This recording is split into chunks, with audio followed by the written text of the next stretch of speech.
Are you ready to get your fix? Are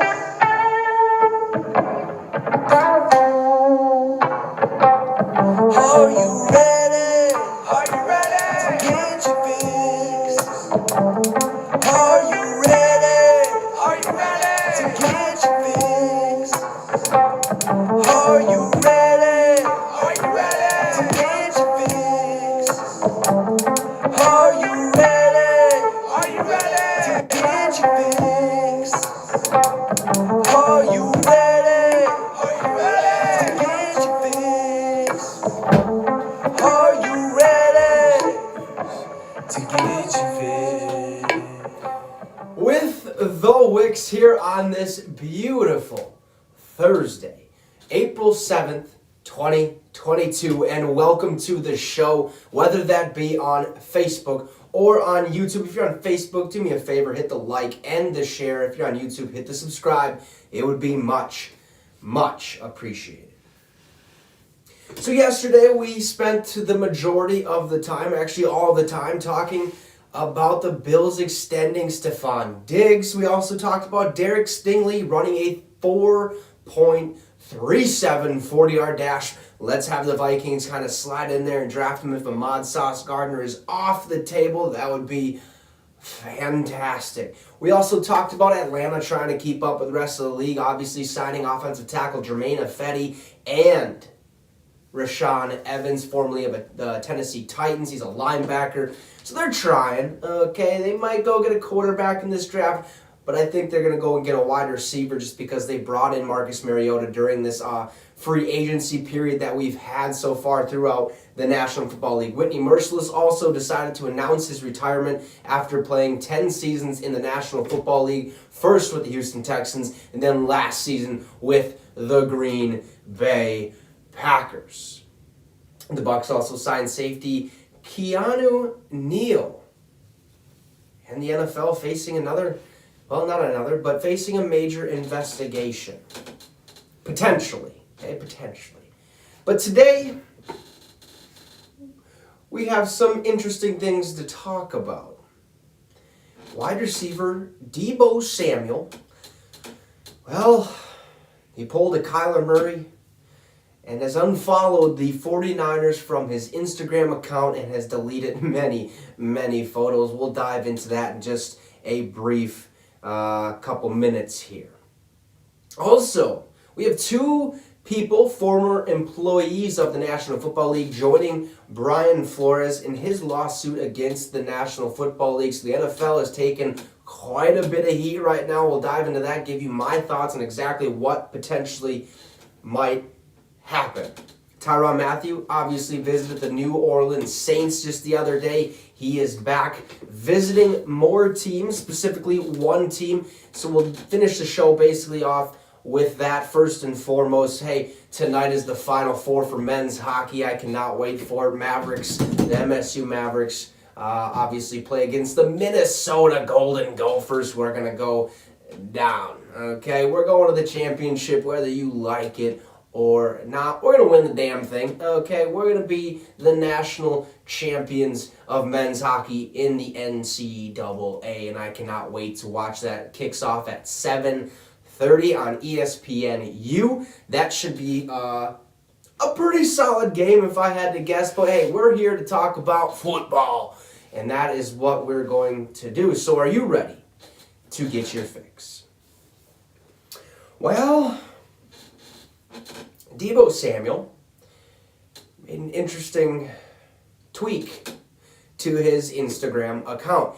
He officially unfollowed the San Francisco 49ers and a team in which he plays for on his Instagram account. Now, if you don't remember, Kyler Murray did the same exact thing with the Arizona Cardinals, and we all kind of assumed right off the bat, hey, it might be because they ain't paying him what he should be getting paid, but time goes on.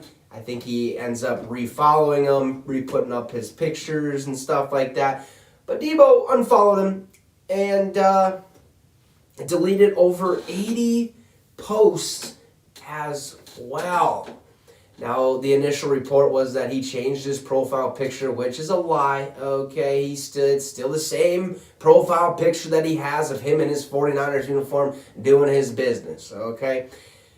But this is interesting, right? Because Deebo Samuel is currently entering his final year on his rookie contract, which means a big payday is just right around the corner for Mr. Deebo. And I'm sure he's going to get paid. So instantly, just because, just hearing that right off the bat, you got to assume, okay, Deebo wants to get paid, and he wants to get paid right now.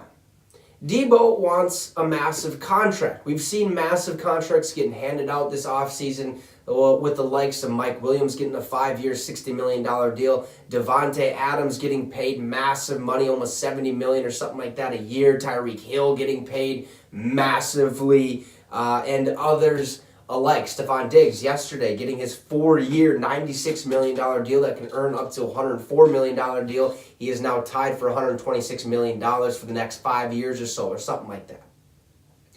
Then Christian Kirk gets paid massively by the Jacksonville Jaguars. So Deebo's sitting in the back row going, well, where the fuck's my money? I was the heart and soul of this 49ers team last year. I single-handedly, basically, brought this 49ers team to the NFC Championship, okay? So I think it's time to get my money, and until they do so, I'm going to go right ahead and hit that unfollow button, and we'll see what that sparks up. Let's see if that gets them kind of, gets a little fire under their tushy, their tushy or whatever you want to call it. So Deebo, I think he deserves to get paid. This man, like I just mentioned, single-handedly led the 49ers to the playoffs, to the NFC Championship game, and made it tough on the 49ers. I mean, it was literally, or not the 49ers, the Rams. It was literally a home game for the 49ers at SoFi Stadium, which is the home of the Los Angeles Rams, twice this past season. Deebo's a running back. He's a wide receiver mainly, but he can play all positions on the football field. He is the heart and soul of that 49ers team, and I believe he deserves to get paid, and whatever that is, I'd assume it's going to be soon, and I'd assume it's going to be a massive payday for Deebo. Now there's other receivers that are, trying to get paid as well. We dived into it yesterday briefly. Deebo Samuel was at the top of that list. Another good day for young wide receivers across the league. Young receivers ready or eligible or contract eligible, ready to basically revamp get a new contract. Okay, A.J. Brown is also one of them. Terry McLaurin, D.K. Metcalf, Deontay Johnson of the Pittsburgh Steelers potentially could get a massive payday as well. So with all these receivers getting their money, it only makes sense for these younger receivers that have already shown, hey, I'm a guy. I can play at the highest level amongst the best receivers in the National Football League, and I should be getting my money because they're getting their money. So can we get this deal done? And Deebo Samuel is definitely one of those guys that deserves to get paid. So, yes, he unfollowed the 49ers. What does that exactly mean? Who knows, okay? Nobody really knows exactly what that means, but I think if we look at it from the outside looking in, you can kind of say, oh, well, Deebo, okay, final year of his rookie contract, wants an extension. Maybe he wants out. Maybe he gets traded. I doubt that's the case, okay? They trade Deebo Samuel. That is the end of the 49ers for the next 2 years at least, okay? They don't go back to the playoffs more than likely. Trey Lance has a rough start to his kind of inaugural season, if you will, unless Jimmy G decides to stay a 49er for one more year. But I doubt that would be the case. But Deebo Samuel deserves to get paid. He's a good receiver. He's a running back. He literally does it all for that offense. And single-handedly, like I've mentioned twice now, brought them to the playoffs, brought them to the NFC Championship game. It's just sad enough, that they didn't go to the Super Bowl, right? But it is what it is. What are you going to do? Final year of your contract. You want to get paid. He unfollowed the 49ers. That's the basis of this story. You can kind of, make up your own conspiracy theories on why he did this and what does this mean? Does he want to trade? Does he want more money? Or is this kind of just one of those, cleaning up the Instagram a little bit? All All right, just clean it up. I don't want them to see what I'm posting. I don't want to hear any noise from them. I don't want to see all these contracts that they're paying out to other players right now because I haven't got mine and stuff like that. So think pretty much you can take this however you'd like, but in my opinion, I believe he did this because he wants his contract extension. Until that contract extension is not done, or until that is done, he won't be following the 49ers. I'd assume as soon as he gets his contract extension, he'll follow him right back. Okay, 49er Nation over there, he'll be just fine, right? But until that time comes, we just got to sit and wait. So yesterday, we talked about the NFL facing a major investigation. 6 attorneys general from, I think it was like New York, Minnesota was one of them, a couple other locations or a couple other states warned the NFL that, hey, if you don't fix your shit, we're gonna investigate you. Okay, see what kind of fuckery is going on in the National Football League. Well, today, 2 more people have joined Brian Flores in a race discrimination class action lawsuit against the National Football League, right? If you don't remember, Brian Flores, just a couple months ago, came out and said, hey, I was offered $100,000 to lose every game. And I was also informed that, not informed, but I had a fake interview, basically, when somebody else was already told that they have the job before they interviewed me, just because they have to interview me because the NFL organization basically told every single team, hey, you have to interview at least one person of different ethnicity, different race, and all that, basically of a different minority than Caucasian, which, kind of makes sense. We need some more diversity in the National Football League. Well, since that statement, more and more coaches are starting to be like, well, that shit happened to me. And I didn't stand up because I thought I was going to get, basically my teeth kicked in by the National Football League. They'll just say, how you doing? Keep it moving. We ain't going to worry about this because this means nothing. The integrity of the game is what we focus on the most, and this doesn't seem to be against that rule, except for when Brian Flores comes out and says, yeah, I was paid $100,000 to lose a game. Okay, the integrity of the game kind of is affected by that, so now we'll kind of look into this. But 2 more people have joined Brian Flores, those being former Cardinals head coach Steve Wilkes and former Cardinals defensive coordinator Ray Horton. They joined Brian Flores, like I said, in a race discrimination class action lawsuit against the National Football League. And boy, oh boy, things are probably going to start heating up. So I'm going to quick read you Steve Wilkes' complaint, and then I'll read you Ray Horton's complaint, and we'll kind of dive into it and give you my opinion on what should happen and going forward with the National Football League. So here's Steve Wilkes' complaint about the National Football League. As alleged in the amended complaint in 2018, Mr. Wilkes was discriminated against by the Arizona Cardinals in a manner consistent with the experiences of many black coaches. Mr. Wilkes was hired as a bridge coach, and was not given any meaningful chance to succeed. He was unfairly discriminatorily fired after just 1 season. His white GM, who made poor personal decisions and was convicted for a DUI during the offseason, was given a contract extension. Mr. Wilkes was replaced by a white coach, Cliff Kingsbury, who had no prior NFL coaching experience and was coming off of multiple losing seasons as a head coach at Texas Tech. Mr. Kingsbury, armed with quarterback Kyler Murray, has been given a much larger leash than Mr. Wilkes and, to his credit, has succeeded. That said, Mr. Wilkes, given the same opportunity afforded to Mr. Kingsbury, surely would have succeeded as well. The allegations pertaining specifically to Mr. Wilkes are located at blah, blah, blah, paragraph 227 through 263 of the amended complaint. So he already had a complaint to basically gave a complaint to the National Football League. We never heard anything about it because the National Football League took that complaint and said, okay, we're going to put it under the desk here for now. crumple it up, throw it in the garbage, we ain't going to worry about it. That's what the NFL is good for. Okay? They don't care about your complaints. As long as they're making money and the game is at its utmost succession level or succeeding level, they don't care. Okay? They do not give a shit.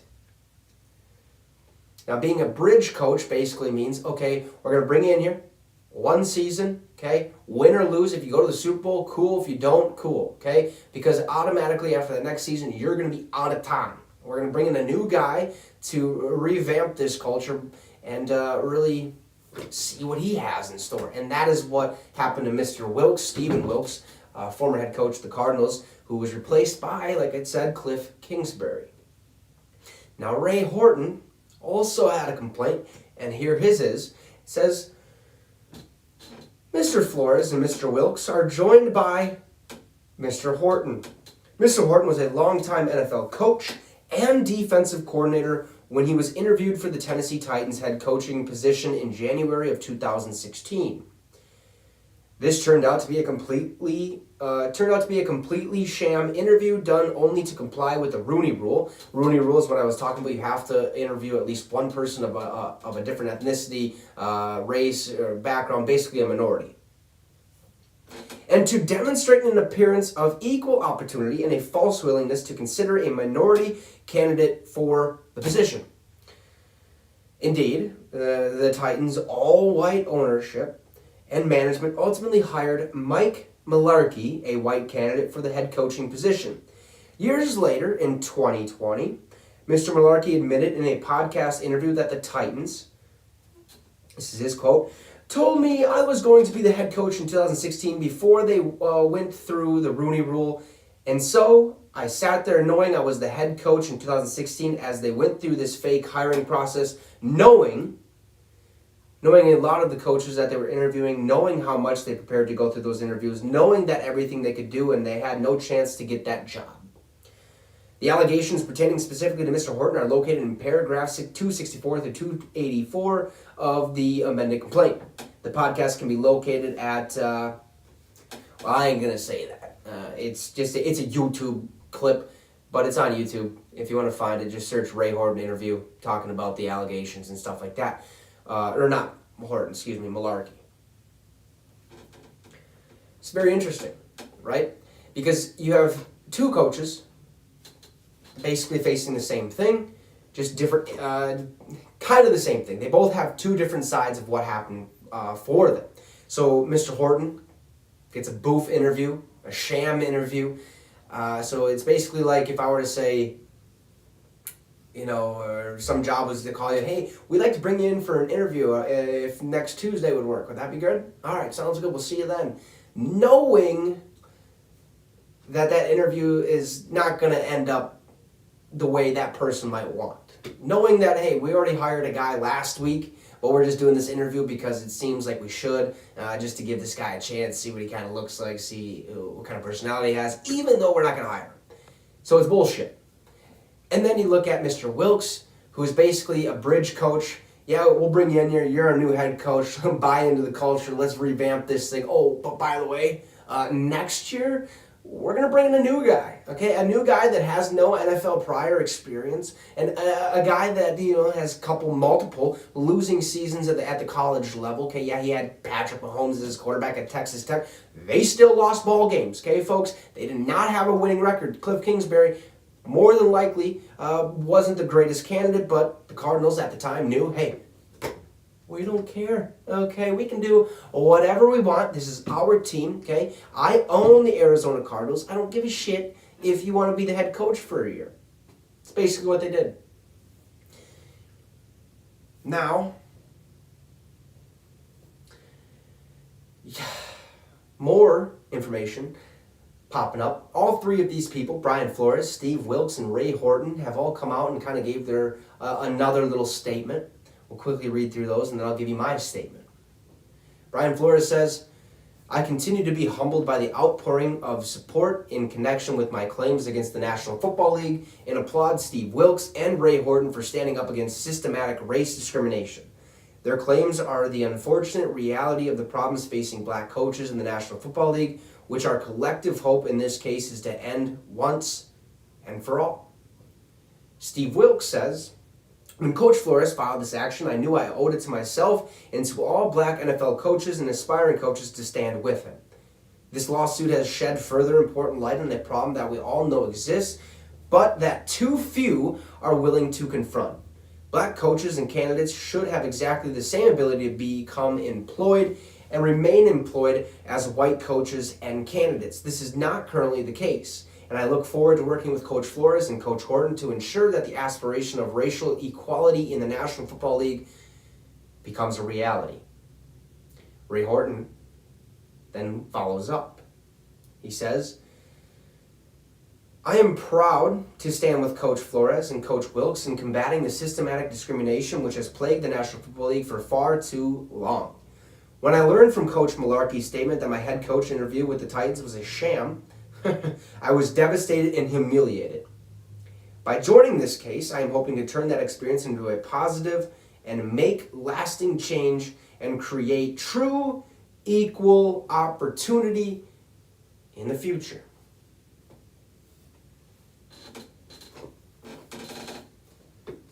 Well, National Football League, it is time to strap up and go to war, okay? Because you might lose.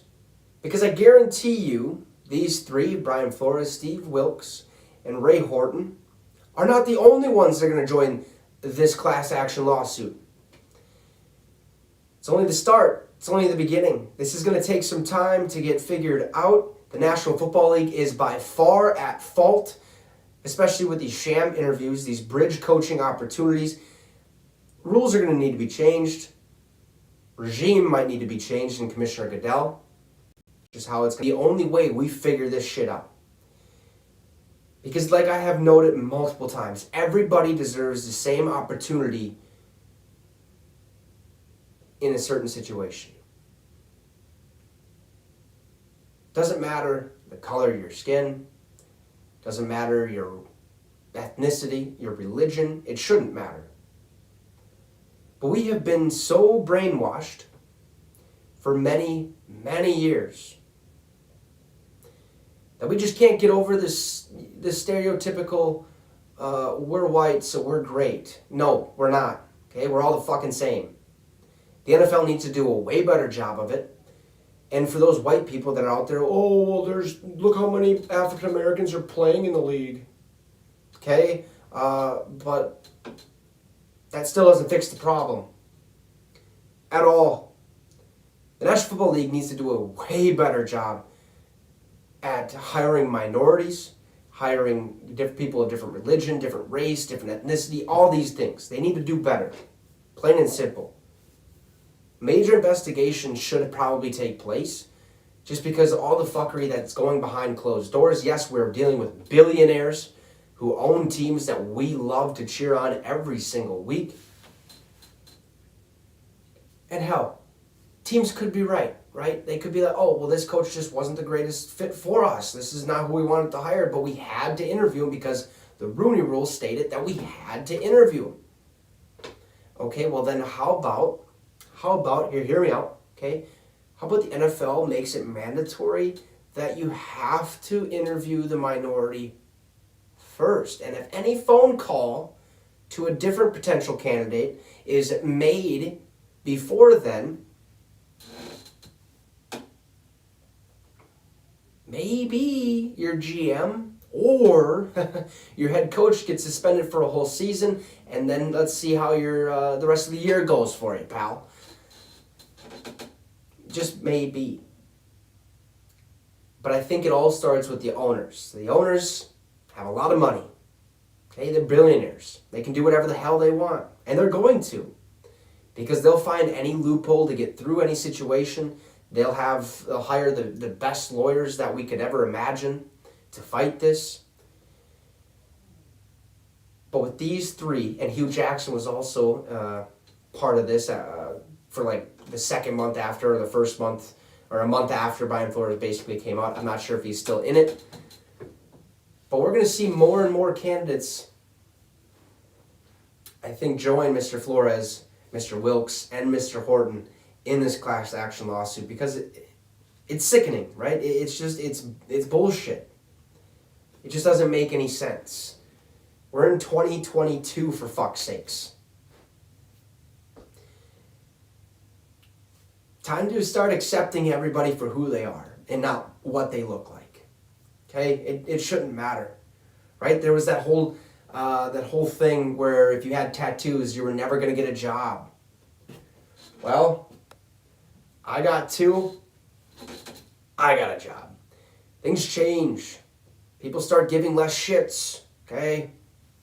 Hey, a tattoo doesn't necessarily mean you are a bad person.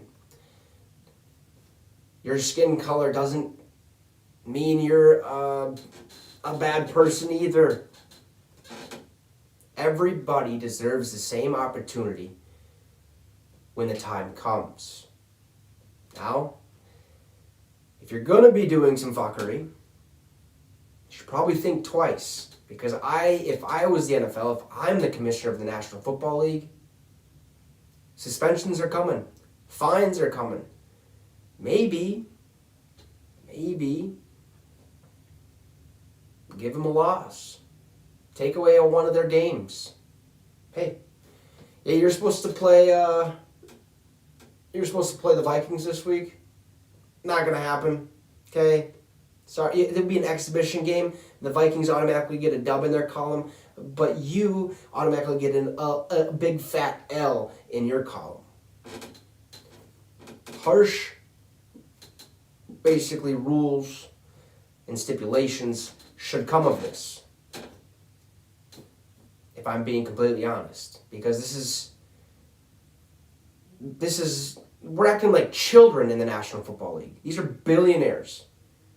Figure it out. Get over every little thing that you have wrong with the world in your mind. Okay? We're all the same fucking human being. We all have the same opportunities. It's just some different races, ethnicities, minorities don't have that opportunity, and they should. By far, they definitely should. Mike Tomlin, dude's been a G in this whole coaching thing.